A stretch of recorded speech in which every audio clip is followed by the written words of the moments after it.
We teach that with enough speed, the ball actually travels along a path on the racket face. Many players don't believe this, they think contact is a single, instant point. Today, I'll demystify this with a simple experiment. What's more important, the serve or the receive? Without a doubt, it's the serve. While some say the receive is most important, let me explain why the serve is critical. You can't completely control the receive.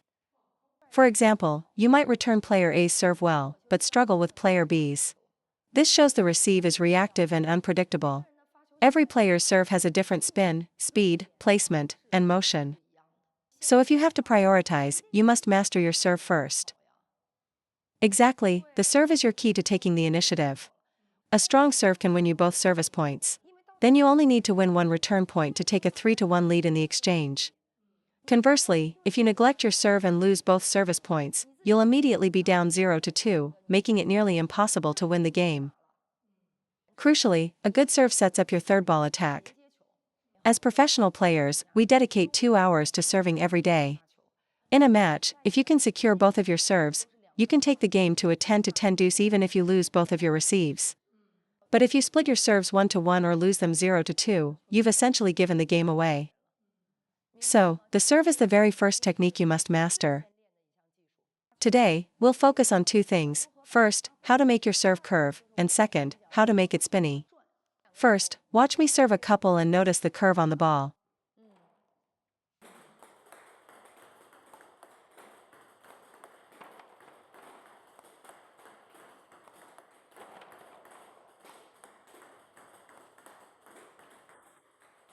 To execute this serve well, you need to extend your arm outward and then pull it back toward your body. This makes the ball curve. The same principle applies to a long serve to get a wide angle. Now, let's break down the first key point of this technique, the backswing. Position your racket next to your right hip, leaving about 1 racket's width of space. Bring the racket in front of your body, but start your backswing from that position next to your hip. Keep your racket aligned with your hip during the backswing, don't go behind it, otherwise, you'll chop down on the ball, making it pop up. Toss the ball, and as it comes down, watch this trajectory closely.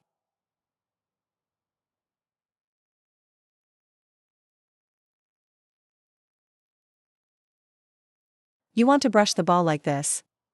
At contact, open your racket face and brush from the side of the ball down to its lower middle part. This creates a sidespin backspin serve. For a sidespin topspin serve, the concept is simpler, just drive forward through the ball. However, a sidespin backspin serve requires a distinct brushing arc. After you toss, open the racket face and accelerate towards your left hip. This imparts the sideways spin. Start the backswing parallel to your hip. And after contact, follow through to your left hip. Watch my demonstration. I'm following the exact path I described. And you can see the ball curves. The same applies to a penhold grip. After serving, your backhand rubber should finish near your left hip to get that curve. The motion is, open the racket, and accelerate sideways. This works for penhold too. When you're starting, exaggerate the motion and fully follow through to your hip to feel the movement.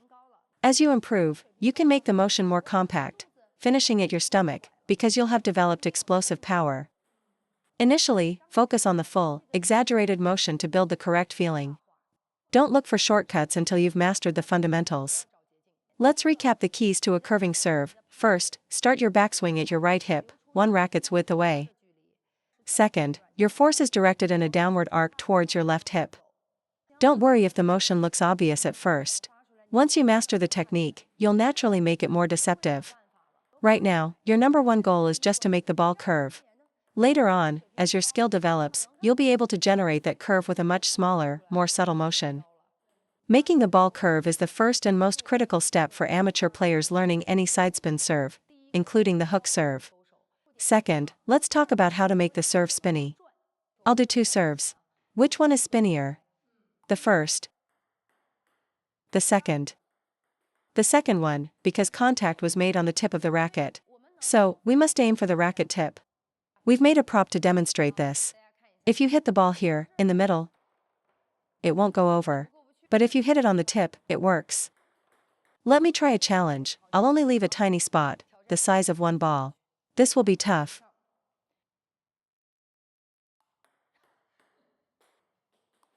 I made it. But when you're starting, make it easier. Leave about 1/3 of the racket exposed. For a fast or spinny serve, you must use the tip of your racket to generate maximum friction and acceleration. You can try this at home by taping over part of your racket. If you just let the ball find your racket, the contact point is inconsistent. Instead, your racket must find the ball to ensure you consistently hit it on the tip. So when you serve, don't look at the other side of the table. When you're practicing your toss, focus your eyes right here, on your point of contact. After you toss the ball, adjust your racket's position forward or backward to meet the ball perfectly at the tip. The key takeaway is, use your racket to actively find the ball. Just aim for your contact point. Watch. When I aim correctly, the ball clears the net, and the contact is right on the tip of the racket. You need to develop a sharp sense of spatial awareness.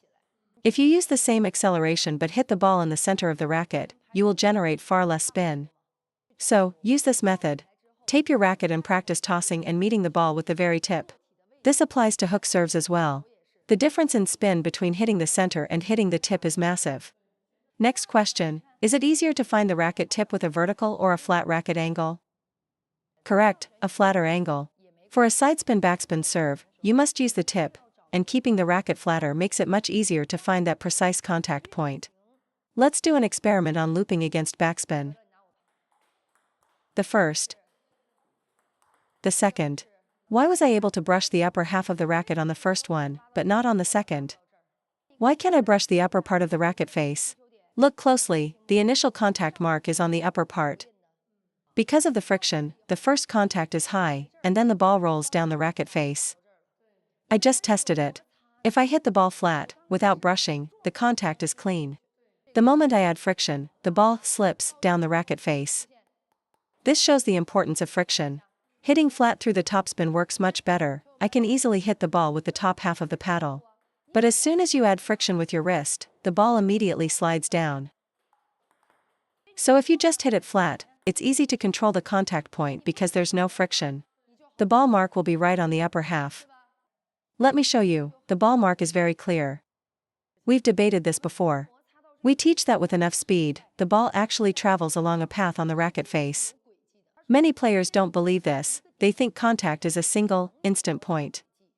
You absolutely need to maximize this friction path or trajectory. The ball makes first contact here, and as your racket rotates and brushes up, the ball has a clear trajectory on the racket face. Many think this is impossible, that the ball is gone in an instant. That's not true. At the moment of contact, you must use your fingers to brush the ball.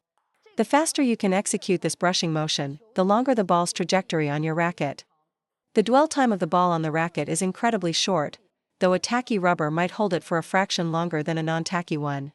The ball's dwell time is very brief.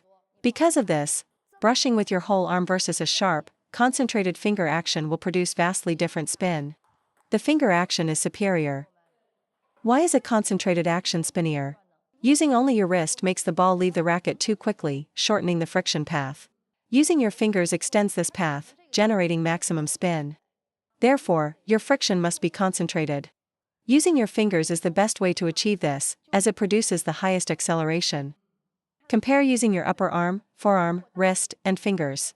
The faster your racket accelerates at contact, the more spin you'll generate. Think of it this way, your upper arm is a big truck, your forearm is a van, your wrist is a car, but your fingers, they are a sports car, fast enough to create a blur. The ball itself is stationary at the moment of impact. How do you make your racket rotate faster around it? With the truck, the van, the car, or the sports car? Obviously, the fingers provide the most rapid rotation. This is why many players loop slack spin, they never use their fingers, they only swing with their whole arm. You can get the ball over the net that way, but a true loop is a point-winning shot. Why is my serve spinnier than yours? Why is Chen Meng's spinnier than mine? Because her finger action is more explosive and concentrated. The spin is generated entirely by that snap of the fingers at contact.